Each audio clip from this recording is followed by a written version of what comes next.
2025 group one question வரிசையாக பார்த்துட்ருக்கோம். அதில் 30வது கொஷின் பருவக்காற்று பற்றி கூற்றுக்களில் சரியானவற்றை தேர்ந்தெடுக்க அப்படின்னு கேட்டிருக்காங்க.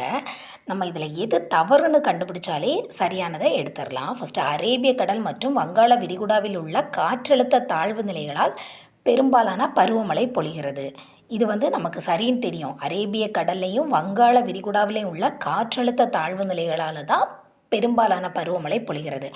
கடலோரத்தில் இருந்து தூரம் அதிகரிக்கும் போது மழையின் அளவு அதிகரிக்கிறதுன்னு சொல்கிறது தப்பு. ஏன்னா கடலோரத்தில் தான் மழையோட அளவு அதிகமாக இருக்கும், போக போக கம்மியாயிட்டே போகும்.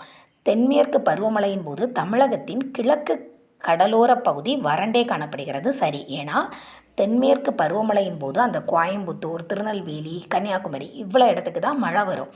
மற்ற இடத்துக்கெல்லாம் மழை வராதுன்னு தெரியும். அப்போது 1 சரி 3 சரி, இந்த 2 மட்டும் தவறுன்னு கண்டுபிடிச்சிட்டோன்னா இந்த ஆன்சரை கரெக்டாக போட்டுருவோம்.